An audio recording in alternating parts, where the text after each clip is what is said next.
साथ जोड़ते हैं। गोविंद जी हमारे साथ हैं राजस्थान से। गोविंद जी नमस्कार। राजस्थान में कहां से बात कर रहे हैं, पहले तो ये बताइए और उसके बाद अपना सवाल पूछिए।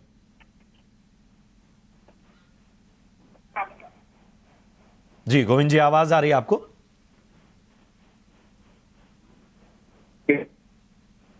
गोविंद जी, आप तक आवाज पहुंच रही है? गोविंद जी, थोड़ी दिक्कत है नेटवर्क में, आपके आवाज़ हम तक नहीं पहुंच पा रही है, लेकिन आपका सवाल हमारे पास है तो चलिए आपका सवाल ले लेते हैं।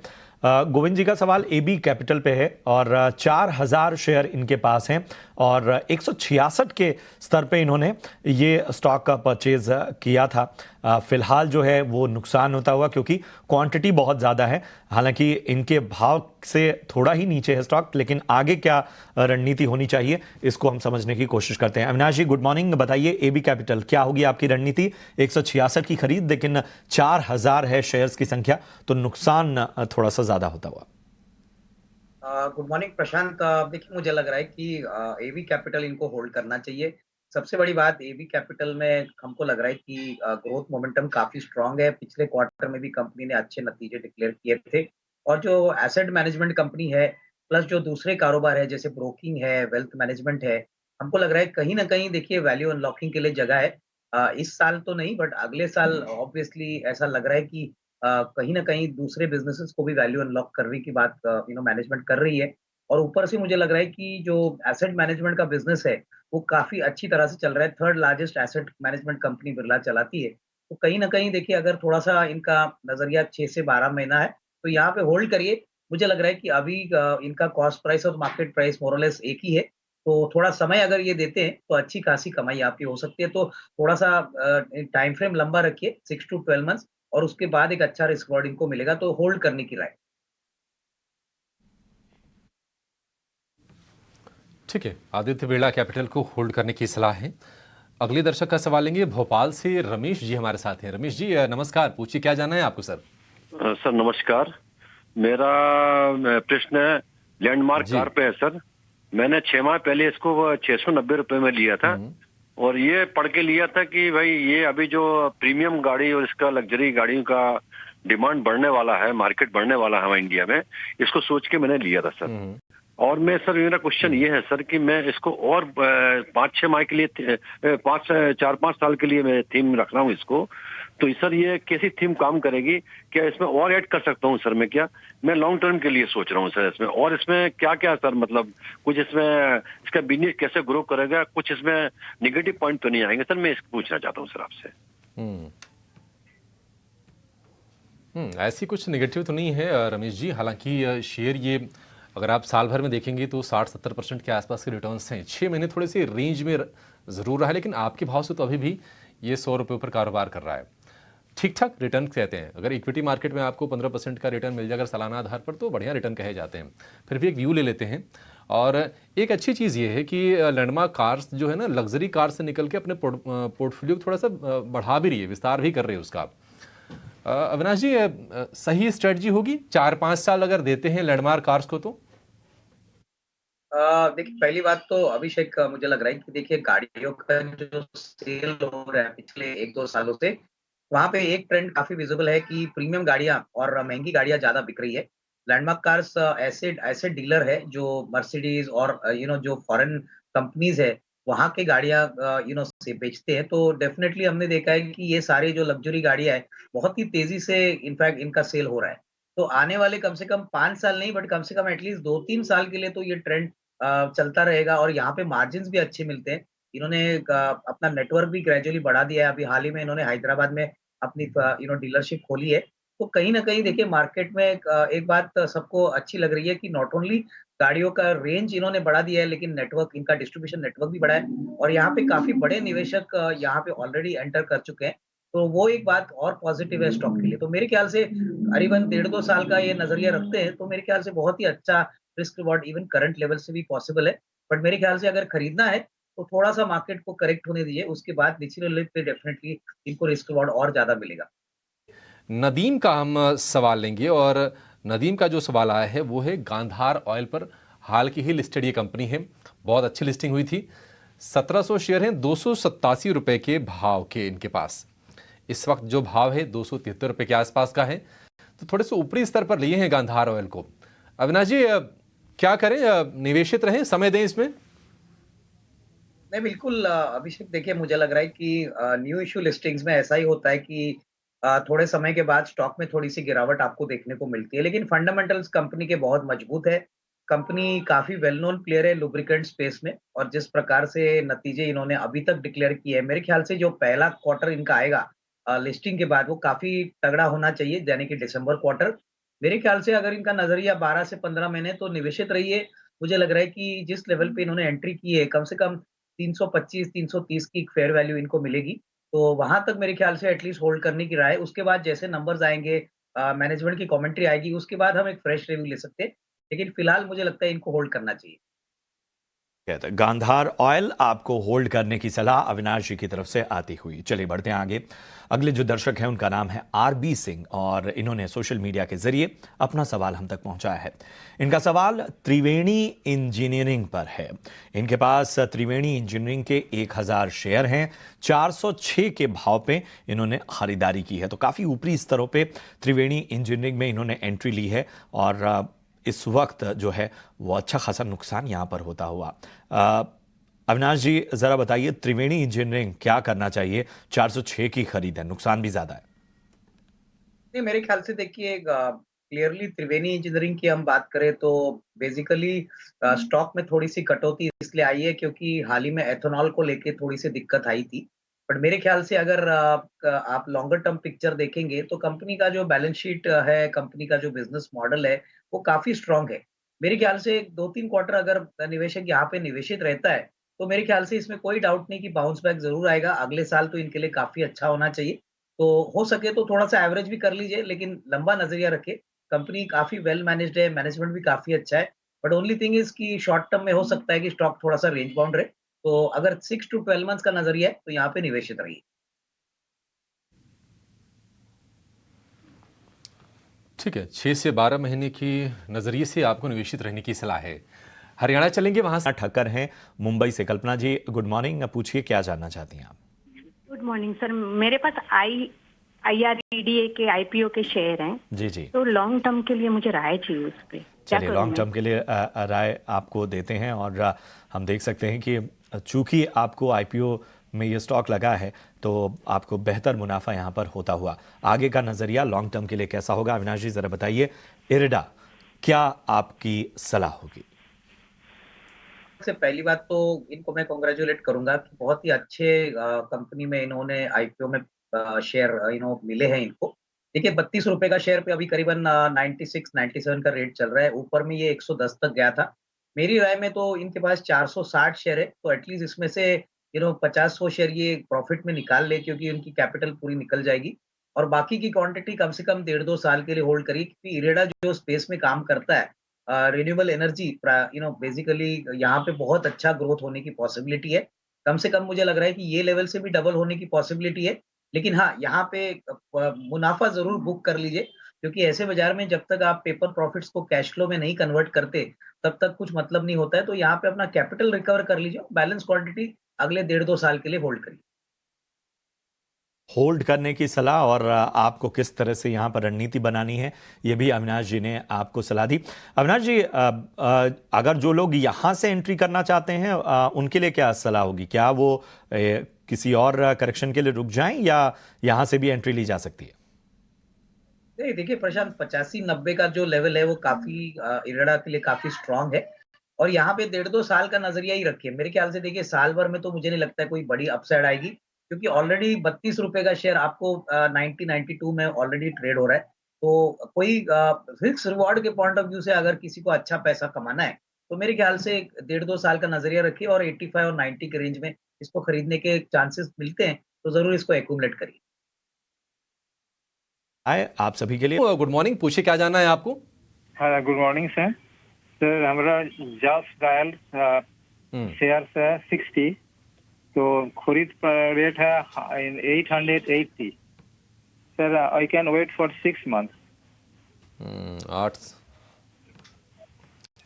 880 की खरीद है, और बिल्कुल ये 52 हफ्ते की ऊंचाई भी है जिस डायल के लिए। और वहीं पर शेयर लिया है 799 रुपये पर ये ट्रेड कर रहा है। 6 महीने का समय दे सकते हैं। अविनाश जी, 6 महीने में क्या इनके भाव आ जाएंगे? पहला सवाल तो ये। दूसरी चीज़ कि हमने देखा है कि ये थोड़ा सा रेंज में ही शेयर रहा है, तो यहां से अगर इसमें तेजी होनी है तो ट्रिगर्स क्या बन रहा है आपके हिसाब से?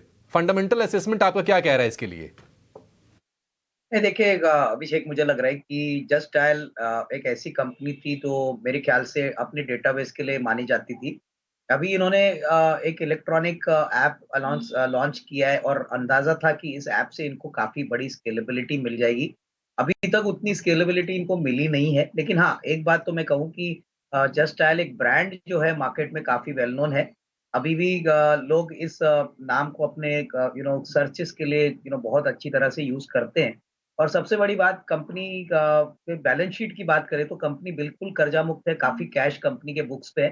तो यहाँ पे थोड़ा-सा लंबा नज़रिया रखना बहुत ज़रूरी है। देखिए, अगर 6 महीने में कोई बड़ा अपसाइड आता है, कोई दूसरे कारण से, तो बात अलग है, लेकिन फंडामेंटल्स की बात करें, तो मुझे लग रहा है कि मार्केट्स वेट कर रहा है कि ये ऐप का अभी स्केलेबिलिटी कितना और बढ़ेगा, इसका बिज़नेस में और फाइनेंशियल्स में किस प्रकार से प्रभाव आएगा। तो मेरे ख्याल से कम साल भर का नज़रिया रखना चाहिए। उसी के बाद इनको उनके कॉस्ट प्राइस से एक अच्छा रिस्क रिवॉर्ड मिल सकता है। तो फिलहाल के लिए होल्ड करिए, बट 6 महीने का टाइम फ्रेम काफ़ी छोटा है। कम से कम 12 मंथ्स का टाइम फ्रेम ये रखते हैं तो अच्छा रिस्क रिवॉर्ड मिलेगा। ठीक है, तो यहां पर आपको एक बेहतर राय जस्ट डायल पर मिलती हुई। चलिए बढ़ते हैं आगे, अगले कॉलर को जोड़ते हैं अपने साथ। हमारे साथ हरियाणा से शरणपाल सिंह जी हैं। शरणपाल जी नमस्कार, गुड मॉर्निंग। बताइए हरियाणा में कहां से बात कर रहे हैं आप और पूछिए क्या जानना चाहते हैं। मैं सर अंबाला कैंट से बात कर रहा हूँ। जी जी, पूछिए क्या जानना चाहते हैं। सर मेरा सवाल है एनटीपीसी पे। मेरे पास 200 शेयर है एनटीपीसी के 250 की परचेज पे। मैं ठीक है। इसको लंबा होल्ड कर सकता हूँ, तो आपकी राय लेना चाहूंगा सर। एक तो ठीक है, कोई नजरिया कब तक होल्ड कर सकते हैं आप? सर मैं लंबा होल्ड कर सकता हूँ। ठीक है, ठीक है। चलिए, तो लंबी अवधि के लिए अविनाश जी ज़रा बताइए, एनटीपीसी 250 के स्तर पे इन्होंने खरीदारी की है और एनटीपीसी में हाल फिलहाल लगातार जो नज़रिया है, हालांकि अहम लेवल 310 315 का एक अहम लेवल है, लेकिन यहाँ से क्या राय बन रही है आपकी? नहीं, लॉन्गर टर्म के लिए देखिए इन्होंने बहुत ही अच्छा विकल्प सेलेक्ट किया है और पावर जनरेशन थीम बहुत ही स्ट्रांग है। मुझे लग रहा है कि अगले 2-3 सालों के लिए पावर जनरेशन कंपनीज में बहुत अच्छी तेजी आपको देखने को मिलेगी। प्लस एनटीपीसी ने अपनी पावर जनरेशन कैपेसिटी भी एक्सपांड करने की बातें की है। इंक्रीमेंटल कैपेसिटी मुझे लग रहा है अगले साल तक पॉसिबली इनको इसका बेनिफिट मिलेगा। तो मेरे ख्याल से यहाँ पे लंबा टाइम फ्रेम रखिए, 12 से 18 महीने का टाइम फ्रेम अगर ये रखते हैं तो बहुत ही अच्छा रिस्क रिवॉर्ड इनको मिलेगा। मेरे ख्याल से शॉर्ट टर्म नहीं, but slightly medium to long term इस स्टॉक में निवेशित रहना चाहिए।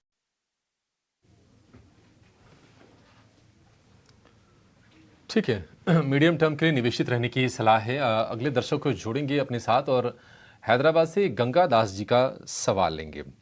और ये सवाल है इंडिया बुल्स हाउसिंग को लेकर। 4800 शेयर हैं और भाव है 214 रुपए का। इंडस्ट्रीज के इनके पास 13 शेयर हैं। 2750 के भाव पे इन्होंने स्टॉक में एंट्री की है। बहुत अच्छे लेवल पे एंट्री की है और इस वक्त अच्छा मुनाफा भी इनको होता हुआ आगे जो है। हमने पावर जनरेशन कंपनियों पे तो बात कर ली, सोलर जो सेक्टर है, जो कि एक वैकल्पिक पावर सेक्टर है, वहां पर किस तरह का नजरिया बन रहा है? अविनाश जी बताइए, सोलार इंडस्ट्रीज 2750 की खरीद, लेवल तो अच्छे हैं। नहीं, बिल्कुल देखिए इनकी क्वांटिटी थोड़ी कम है, लेकिन फिर भी इन्होंने जिस प्राइस पे स्टॉक को एंटर किया है, मैं यही कहूंगा कि अगले 1.5-2 साल के लिए अगर ये निवेशित रहते हैं तो यहाँ से भी बहुत अच्छी तेजी आएगी। पहली बात तो सोलर इंडस्ट्रीज एक्सप्लोसिव्स में मार्केट लीडर है और काफी बड़े कस्टमर्स इनके रेगुलरली इनसे प्रोडक्ट्स खरीदते हैं और जिस प्रकार का इनका बिजनेस मॉडल है, मुझे नहीं लगता है कि कोई दूसरी कंपनी इनके आसपास भी आएगी। तो नजरिया अगर आपका कम से कम 1.5-2 साल का है तो यहाँ से भी अच्छी खासी कमाई होने का पॉसिबिलिटी है। इनको अगर पैसों की ज़रूरत नहीं है, तो मैं समझता हूँ कि इनको होल्ड करना चाहिए। बहुत ही अच्छा विकल्प है और ऐसे मार्केट में एक मैं समझता हूँ कि ऐसे स्टॉक्स ज़्यादातर पोर्टफोलियो स्टॉक्स माने जाते हैं। तो ये 1.5-2 साल के नज़रिए से रखते हैं, तो बहुत ही अच्छा रिस्क रिवॉर्ड इनको मिलेगा। तो होल्ड करने की राय। ठीक है, सोलार इंडस्ट्रीज को होल्ड करने की सलाह है। अगला सवाल लेंगे शिवदास पॉल का जमशेदपुर से और इनके पास है कोचिन शिपयार्ड के शेयर 1212 रुपए के भाव पर। अविनाश जी, इस पर सलाह आपसे ही लेंगे। और अगला एक और शेयर इनके पास है BEL का। हाल फिलहाल हमने इसमें भी तेज़ी देखी है।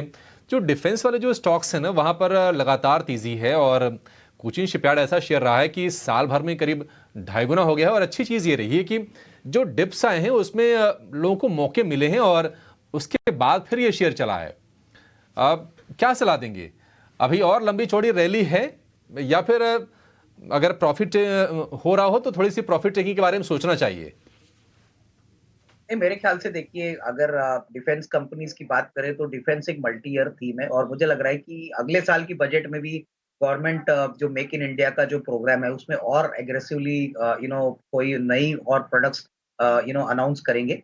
डिफेंस में अगर आपको मेरे ख्याल से बड़ा पैसा बनाना है तो आपको कम से कम 1.5-2 साल का नजरिया लेके ही काम करना है, क्योंकि अगर हम कोचिन शिपयार्ड की पहले बात करें तो करीबन 4,000 करोड़ के ऑर्डर्स है। Company not only domestic but international customers को भी केटर करती है, और मरीन शिपिंग सेक्टर में ये बहुत बड़ा प्लेयर है। तो यहाँ पे मुझे लगता है कि अभी तो सिर्फ 1310 या 1364 का भाव है। यहाँ से भी अच्छी खासी अपसाइड तब मिलेगी जब ये थोड़ा-सा और टाइम इस पे स्पेंड करें। और रही बात भारत इलेक्ट्रॉनिक्स की, तो आपने देखा होगा यही साल में करीबन 3,500-4,000 करोड़ के नए ऑर्डर्स मिले हैं। एवियोनिक्स में और इलेक्ट्रॉनिक्स में भारत इलेक्ट्रॉनिक्स का जो प्रेजेंस है वो बहुत ही स्ट्रॉन्ग है। तो मैं यही कहूँगा कि डिफेंस में जिनको भी शेयर्स लेने हैं और इस लेवल से भी एंट्री करनी है, 1.5-2 साल का नज़रिया रखें, क्योंकि ग्रोथ मोमेंटम आने वाले 1.5-2 साल के लिए और अच्छा रहेगा। हाँ, लेकिन आपको ये बात ध्यान में रखनी है कि शॉर्ट टर्म नहीं बट लॉन्गर टर्म के पॉइंट ऑफ व्यू से ही यहाँ पे एक्सपोज़र लें। ठीक है, तो यहाँ पर लौटा है मुंबई से और इन्होंने अपना सवाल सोशल मीडिया के जरिए हम तक पहुंचाया है। JSW इंफ्रा के इनके पास 500 शेयर हैं, 233 के भाव पे इन्होंने खरीदारी की है। फिलहाल इनके भाव से नीचे है स्टॉक का, इस पर एक नजरिया लेते हैं। संतोष जी बताइए, JSW इंफ्रा क्या नजरिया बन रहा है? जी अभिषेक, ये हाल ही की लिस्टेड कंपनी है बट फंडामेंटल स्ट्रांग है। रिसेंटली अभी कुछ न्यूज आई थी, सज्जन जिंदल के ऊपर कुछ एलिगेशंस लगे, तो उसके बाद से स्टॉक थोड़ा सा अंडर प्रेशर में है। लेकिन अगर इनका लॉन्ग टर्म का नजरिया है तो स्टॉक को होल्ड रखना चाहिए। शॉर्ट टर्म का नजरिया है तो आप चाहो तो स्टॉप लॉस मेंटेन करके रख सकते हो, जो रिसेंटली इसने स्विंग लो लगाया था 205 रुपए का। अदरवाइज स्टॉक थोड़ा सा लंबा नजरिया रख के होल्ड कीजिए, आपको लंबे समय में प्रॉफिट मिल सकता है। ठीक है, नज़रिया थोड़ा सा लंबा रखना है और इसमें निवेशित रहना है JSW इंफ्रा में। ये सलाह संतोष जी की तरफ से। अगले दर्शक का सवाल लेंगे और ये सवाल आया है उत्तर प्रदेश से कमला प्रसाद जी का। पॉलीप्लेक्स के 20 शेयर हैं 1395 रुपये के भाव पर। अविनाश जी, पॉलीप्लेक्स के लिए ये साल जो है ना ये ठीक नहीं रहा है। मतलब 30% के आसपास शेयर टूटा है और दिक्कत वाली चीज़ ये रही कि नतीजे जो आए हैं वो भी सपोर्ट नहीं कर पाए हैं, वहाँ से भी निराशा ही हासिल हुई है। अब आखिर प्रॉब्लम क्या है सर, और क्या इस पे रणनीति क्या होनी चाहिए अभी? देखिए, मेरे ख्याल से पिछले 1 साल से पॉलीप्लेक्स में नंबर्स बहुत वीक दिखा है। इसका एकमात्र कारण है कि ओवरऑल जो पैकेजिंग मार्केट है वहाँ पे सप्लाई प्रेशर बहुत है। रॉ मटेरियल की कीमतें, स्पेसिफिकली क्रूड ऑयल की कीमतें भी काफ़ी बढ़ी थी। लेकिन मुझे लग रहा है कि आने वाला साल, दैट इज़ FY25 के लिए अगर हम देखें, तो एक तो क्रूड के प्राइसेज़ अभी $75-80 में स्टेबलाइज़ हो चुके हैं। पैकेजिंग डिमांड भी बढ़ रही है, और जिस प्रकार से अभी FMCG सेक्टर के लिए रूरल मार्केट में से डिमांड बढ़ने की पॉसिबिलिटी लग रही है, डेफिनिटली जो पैकेजिंग कंपनी है उनके लिए आउटलुक काफ़ी पॉजिटिव है। तो मैं समझता हूँ कि देखिए, इन्होंने 20 शेयर खरीदे हैं 1390 में। अगर नज़रिया इनका 12 से 15 महीने है तो अभी फिलहाल लॉस में मत बुक करिए, थोड़ा-सा समय वेट करिए। मुझे लगता है कि अगले साल के हिसाब से डेफिनिटली अगर वॉल्यूम ग्रोथ बढ़ता है, रॉ मटेरियल की कीमतें कंट्रोल में रहती है, तो पॉलीप्लेक्स को बाउंस बैक होने में कोई दिक्कत नहीं रहेगी। हालाँकि थोड़े से अंडर परफॉर्मेंस और 1 आध क्वार्टर ये फेस करना पड़े, बट अगले साल अच्छा रहेगा। तो होल्ड करिए और थोड़ा-सा समय यहाँ पे देने की कोशिश करिए। ठीक है, तो यहाँ पर होल्ड करने की सलाह, थोड़ा समय आपको यहाँ पर देना पड़ेगा। चलिए बढ़ते हैं आगे। जीशान ने अपना सवाल हम तक पहुंचाया है। जिंदल स्टील पर जीशान का सवाल है। 20 शेयर है, 140 के भाव पे यहाँ पर इन्होंने एंट्री ली है और यहाँ पर अच्छा मुनाफा इनको होता हुआ। चलिए आगे समझने की कोशिश करते हैं कि आगे यहाँ से स्टॉक जो है वो कैसा जा सकता है। हालांकि हम देख रहे हैं कि मेटल शेयरों में चमक भी बरकरार है। संतोष जी, जिंदल स्टील क्या राय बन रही है आपकी? ये अभिषेक, इसका स्ट्रक्चर काफी अच्छा है। स्टॉक अपने 20 मूविंग एवरेज से बाउंस बैक किया है, तो मुझे तो 700 रुपए अब इसको एक स्ट्रॉन्ग सपोर्ट की तरह काम करेगा। ऊपर में एक थोड़ा रेजिस्टेंस जरूर है 760 770 के आसपास, लेकिन 770 क्रॉस करता है तो 850 900 रुपए तक की भी तेजी देखने को मिल सकती है। तो थोड़ा शॉर्ट टर्म का भी नजरिया है तो होल्ड रख सकते हैं स्टॉप लॉस के साथ, लेकिन लॉन्ग टर्म का नजरिया है तो रखिए, स्टॉक में मोमेंटम अच्छा है और भी बड़े लेवल देखने को मिल सकते हैं। ठीक है, जिंदल स्टील एंड पावर को लेकर ये व्यू 1% की आसपास की तेजी पर शुरुआत हुई थी, थोड़ा सा नीचे आकर ये शेयर कारोबार कर रहा है। नासिक से किशोर का सवाल लेंगे और इनका जो सवाल है वो है IRFC को लेकर। 1350 शेयर हैं 49 रुपए के भाव पर। अविनाश जी, रेलवे जो स्टॉक्स रहे हैं, कमाल की हमने तेजी देखी है इस साल में। IRFC की बात करें तो एक तरह से मोनोपोली है, रेलवे की फाइनेंसिंग कामें करती है। और अभी कल परसों खबर आ रही थी कि अगले साल में 50,000 किलोमीटर की रेल लाइन बिछाई जाएगी। तो आगे सरकार का पुश भी है, ये स्टॉक्स चल भी रहे हैं और कहीं ना कहीं प्राइवेट सेक्टर से भी काफ़ी ज़्यादा डिमांड आ रही है। आप किस तरह से देख रहे हैं IRFC के लिए अगला 1 या 2 साल? बिल्कुल अभिषेक, आपने सही कहा कि देखिए रेलवे का जो बजट आएगा, इसमें उम्मीद है कि इंटरिम बजट होने के बावजूद जो कैपिटल आउटले रेलवे के लिए अनाउंस किया जाएगा वो काफी इंक्रीज वाला और तगड़ा बजट होगा। तो IRFC एक ऐसी कंपनी है जो सिर्फ रेलवेज को केटर करती है, रेलवेज ही उनका एकमात्र कस्टमर है और करीबन 40% जो कैपेक्स रेलवे करता है वो IRFC से फंड होता है। तो मुझे लगता है कि देखिए अभी ऑलरेडी इन्होंने अच्छा प्रॉफिट तो कमा लिया है, इनकी क्वांटिटी भी काफी अच्छी है।